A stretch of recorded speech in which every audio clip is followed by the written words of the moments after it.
Boris Karloff on Inner Sanctum Mysteries. Brought to you by the makers of Carter's Pills.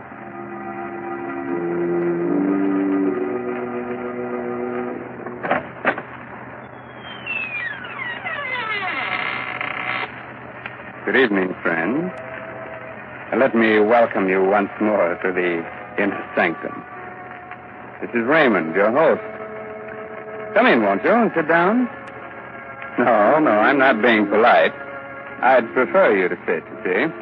Because within the next 5 minutes, you're going to be so weak in the knees that you won't be able to stand.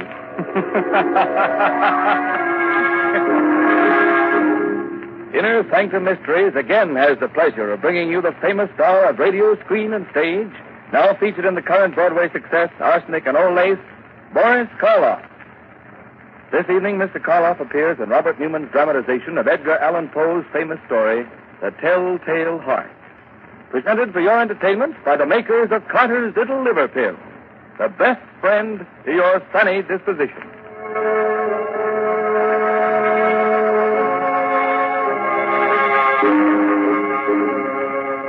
And now our story. A story based on a tale by the greatest master of the macabre that ever lived, Edgar Allan Poe. The story of a man who could hear not only every sound on earth, but even things that don't exist. So, turn down the lights, call in a friend or neighbor to keep you company, and listen to Boris Karloff as Simon in The Telltale Heart. It's early evening. The sun is just setting behind a range of low hills.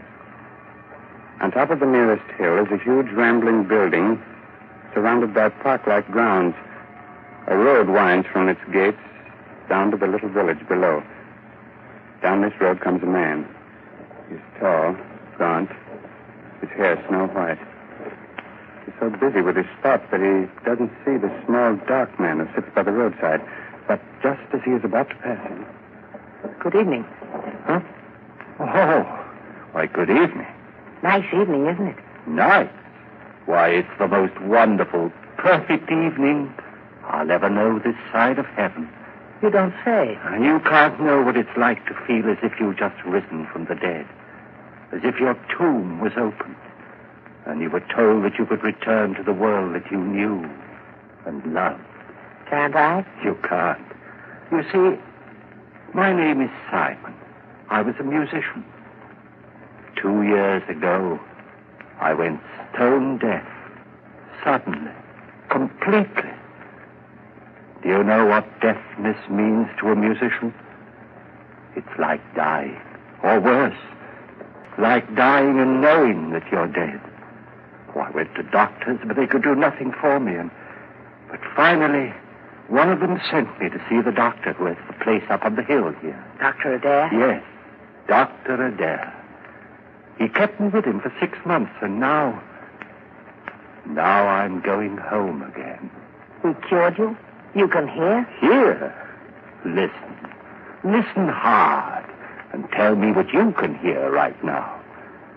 Nothing very much. The wind. Cricket.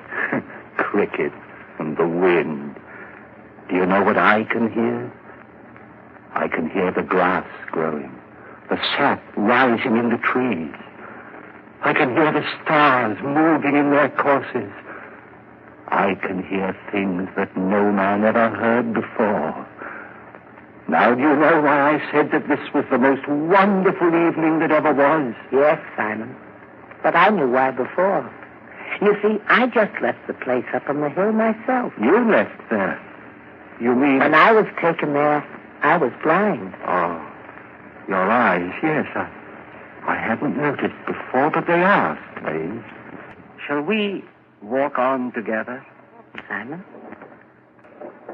Just where did you plan to go? Well, I've been thinking about that for weeks now. All the weeks when I couldn't leave my room. I must get used to being able to hear again, gradually. From my window, I could see an old mill, just this side of the village. Yes, it's deep in the woods, deserted. There's moss on the water wheel, And the door hangs open by one hinge. You mean that you can see it from here? My eyes have become as good as your hearing. You thought of going there, living there? For a while, until I was ready to return to the world. Oliver, why don't you come with me? Then when we are both ready, we can go back together to the world. Yeah. I could do that. Think of what it's going to mean, how much we're going to be able to help people. You with your sight and I with my hearing. Help them? Yes. Yes, of course. All right, Simon. We'll go to your old mill.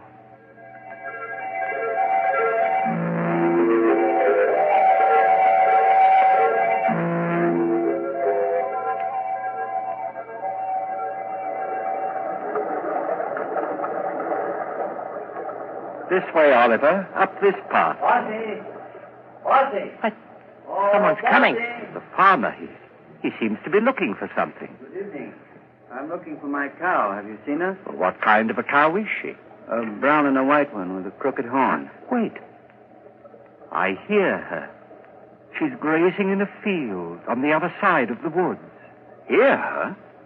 That's almost a mile from here. I have good ears. Good. You must have ears like a fox. But that field, that's the squire's. How did she get there? You think someone took her? Who would? Well, it's the squire's land, but he's the richest man around here. Why should he have taken my cow? Wait a minute. Let me see. Yes. Yes, I do see someone with your cow. He's just leaving her. You can see that? Right through the woods? I have good eyes. Who is it? What's he like? Is he tall, wearing a brown jacket? Yes. I knew it. It's the squire. He's trying to steal my cow. I'd better go get her. Thank you very much. Perhaps I'll see you both again. Perhaps. We'll both be staying around here for a while there in the old mill. Why did you tell him that, Oliver? Did you really see the squire taking his cow? I saw what he wanted me to see. What do you mean? He hates the squire because the squire's rich and he's poor. But what? Never mind, Simon. Shall we go on to the mill? Here we are. And it's just the way I knew it would be. Quiet, peaceful, no noises, just sound. And even those are dulled by the waterfall. Yes, it's just the way I knew it would be, too. Dark, dank. The home of the rats and spiders. We'll be happy living here with them. Happy with rats and spiders? Why? Because they're like me. Rats see in the dark, and spiders spin webs. I don't understand you, Oliver. Must you always see the worst, the most evil side of everything? Always. But why? Don't you love people? Don't you think that this is a good world? A good world when I was blind for more than 2 years. But whose fault was that? What difference does that make? I was blind. And did anyone care that I was? No. Love people. I hate them. But, Oliver, that's wrong. You've no right to hate anyone or anything. What's that? What? It sounds like wings, like... Yes, there it is, there. A swallow. Why, it's frightened, trying to get out. Why, it's beating itself against the wall and... Oh, poor thing, it's hurt itself. Fallen to the ground. I'd better catch it. Is it badly hurt? No, I don't think so.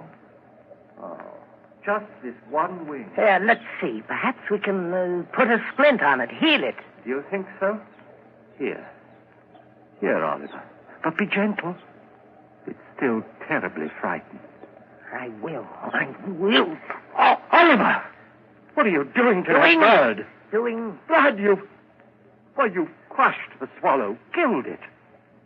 Why, so I have. You killed it deliberately. You think so? I told you we all have some badness deep inside us. Even you. Here you are ready to believe the worst of me, that I'd wantonly crush a harmless little sparrow to death and... Simon. What is it? I don't know, but there's something in your face. something that wasn't there before. I don't know what you're talking about. I'm going up to bed. Simon! Simon, wait! It wasn't he that was blind. It was I. Well, he is bad, evil, clean through. He's like one of the spiders he loves so much, lurking here and spinning cunning webs to catch innocent people in. And what he saw in my face just now, there was something there. Something that wasn't there before. Death. Why did this have to happen to me? I was so happy just a little while ago. I loved everyone, the whole world. And now I have to kill him. And here I am, friend, Raymond, your host in the inner sanctum, who also loves everyone. So, Simon has decided he must murder his companion. Not because he wants to, but in order to keep him from spreading the hate and evil he seems to love. That's a charming idea. But if Oliver's eyes are as good as he says they are, good enough to see death in Simon's face, how will he be able to do it, Quite a problem, isn't it? Well, Raymond, everyone has problems. It's the answer that counts. It certainly does, Mr. Hurley, in a mystery drama. Yes, and in a domestic drama, too. If you don't believe it, listen to what Agnes Vale says to her husband at the dinner table. Oh, Bob, you haven't said a word about the cake, and I baked it especially for your birthday. After 30, no one wants to be reminded of birthdays. Oh, that's silly. Besides, a person's only as old as they feel. Well, if that was the case, I'd be about 60. You mean 90. No one could save up the grouch you've got in only 60 years. If you felt as irritable, low, and out of sorts as I have lately, you'd be grouchy, too. Of course I would. Anybody would. So the thing to do is not to feel that way. What can anyone do about it? Very simple, my dear. Try Carter's little liver pills. Right, and when you don't feel good, try Carter's little liver pills. They do the work of calomel but have no calomel in them, for they are simple pills made of vegetable drugs. They wake up the flow of one of our most vital digestive juices. When this vital juice flows at the rate of 2 pints a day, it helps to digest our food and bring back the glorious feeling that goes with regularity. Then most folks feel like happy days are here again. But be sure you get the genuine Carter's little liver pill.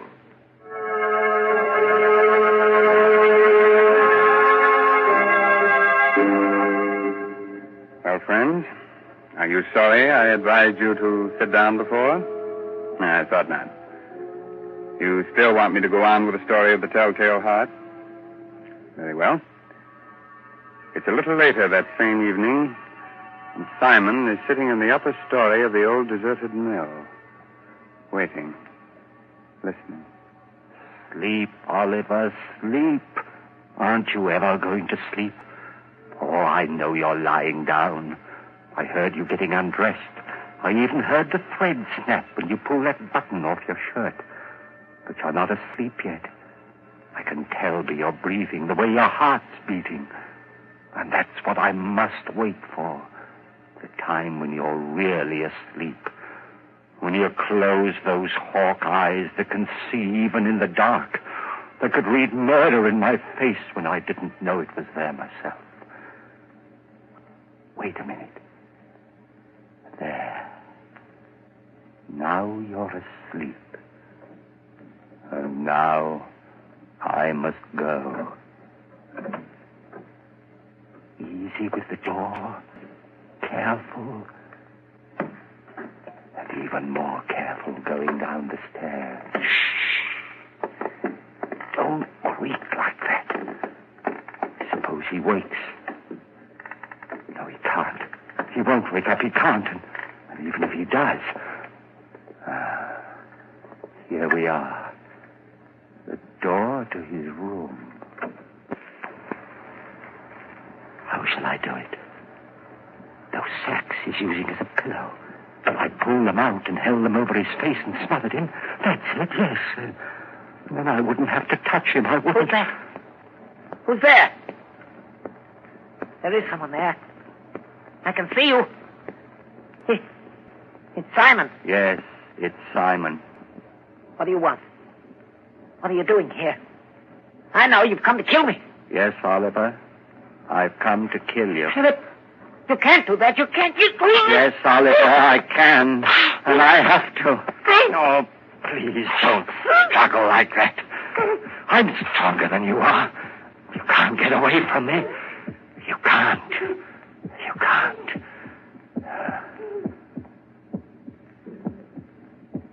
That noise. Hear it? It's your heart. Beating, pounding, driving the blood through your veins.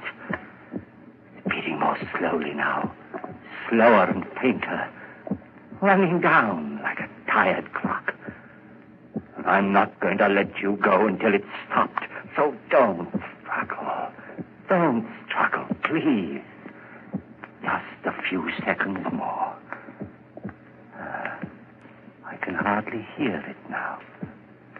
Just a faint, throbbing murmur. And now, even that's gone. Yes, it stopped. And you're dead. Oliver, listen. I didn't want to do it. I didn't, but I had to. You were only interested in hurting people. That's why I had to do it. And that's why I'm not going to give myself up or confess that I killed you, because I could still help people. You understand, don't you? That's why I must get rid of your body, hide it somewhere. Oh, what am I to do with you? I know.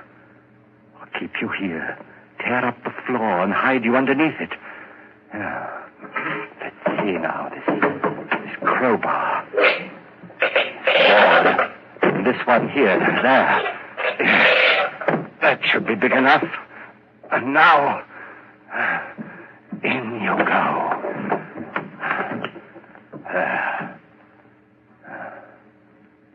Goodbye, Oliver. Goodbye. Just put these boards back. Nail them down again with the same rusty nails. And it's done. Now I'll spread this dust over the cracks. No one will be able to tell what I've done. No, not even with your eyes. If you could still use them. What's that? A light. A lantern outside. Someone at the door. Maybe Crispy's come back again.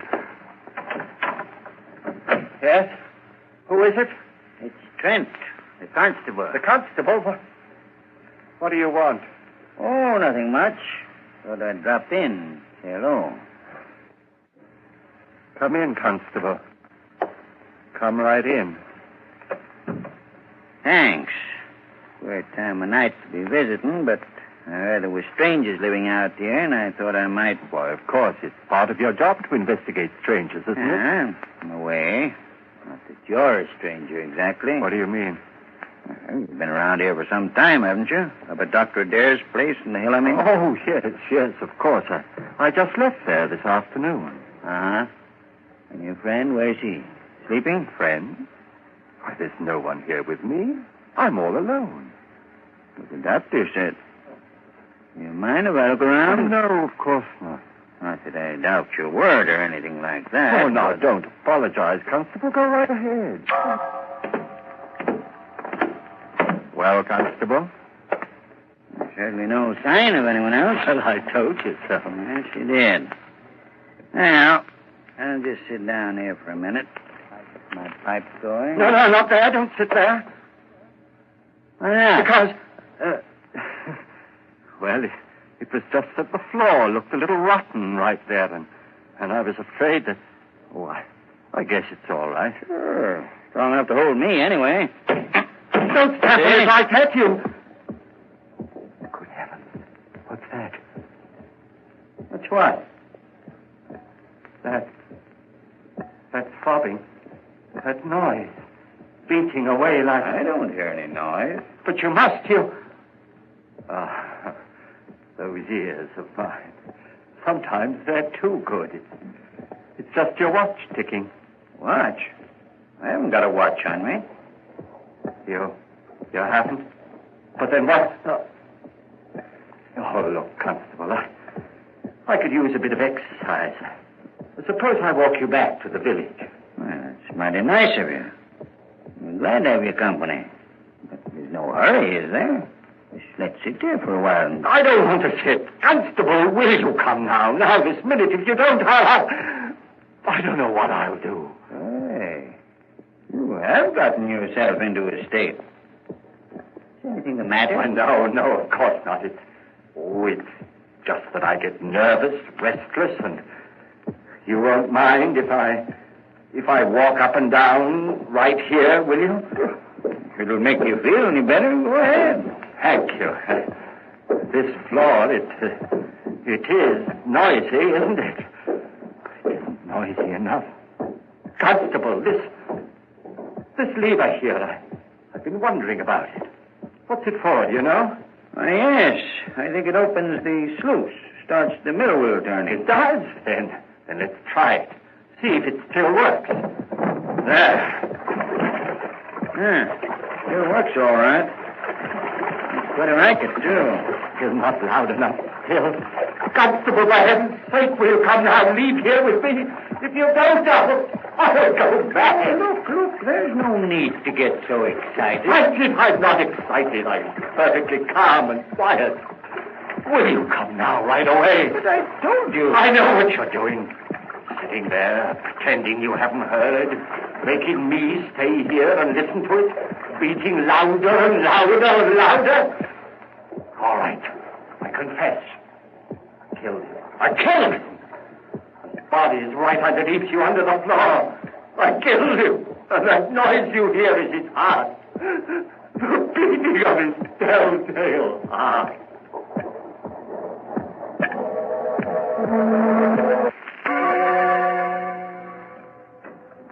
Hello, Dr. Adair. Oh, Constable, hello. Well, did you find them? Yes, Doctor. I'm good. Some of my boys will be bringing the other one, Oliver, along in a little while. Bringing him? What's the matter with him? Well, sort of. They were in the old mill by the river. Simon had evidently tried to kill Oliver, but he hadn't done a good job of it. He nailed him up underneath the floor. And when we got him out, he was unconscious. He's still pretty weak. I see. Bring Simon in, will you? Sure. All right, Simon. In here. Yes, Constable? Now, turn him around so that he's facing me. That's it. Well, hello, Simon. Hello, Doctor. Simon, why did you run away from here this afternoon? Run away? I didn't run away. I left. What need was there for me to stay when I was cured? Oh. And what you did, or rather tried to do to Oliver? That was wrong. I know it was wrong, but I had to do it. He was bad, Doctor, bad. He hated everyone, wanted to hurt them, and I couldn't let him. You know, it's strange, Constable. 2 men, both mental cases because of a sudden affliction. But while Oliver's blindness made him hate, Simon's deafness filled him with love for all mankind. Deafness? You mean he's deaf? But when you talk to him, he answers you. Yes, he reads lips. That's why I had you turn him around, so he was facing me. But he's stone deaf. He will never hear again. What's that you're saying? Deaf? But I'm not deaf. Why, there's no one can hear better than I, no one. I heard everything when I left here. Things no man has ever heard before. The song of the swan, the breathing of the fish. Why, I even heard the beating of Oliver's heart after I'd killed him. Yes, Simon, of course. I'm not deaf, I tell you. I'm not. I'm not.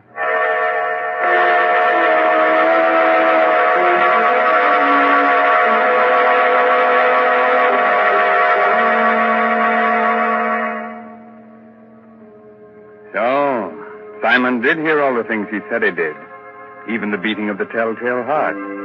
And not with his ears, but with something else deep inside his poor, sick brain. Speaking of telltale heart, I saw it's not a heart at all. It's just Mr. Herlihy's knees knocking together. And if you think you're kidding, Raymond, you're crazy. Oh, I'm not kidding, Ed. In Mr. Karloff's audiences, that's the equivalent of applause. since everyone's generally much too scared to show the usual approval with their hands. So we won't take any chances. We'll just use words and say, thanks, Boris Karloff, for your splendid performance of tonight's dramatization of Poe's The Telltale Heart. It was a pleasure, Raymond, to be able to bring our friends one of the world's most famous stories. And I'm very grateful to Everett Sloane as Oliver and Santos Ortiaga, who played Christie, for the help that they gave me.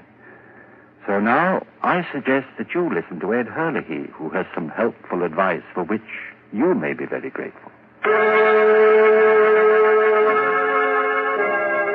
This is Raymond again, your host, getting ready to close that door to the inner sanctum and say goodnight until the same time next week. In the meantime, if you care to do a little bloodthirsty reading, try this month's Inner Sanctum novel, I'll Eat You Last, by H.C. Brandon. In case you've already read that, why not try some of the other stories by the author of tonight's mystery drama, Edgar Allan Poe? According to all critics, this writer has quite a future. Oh, good night. Pleasant dreams, huh?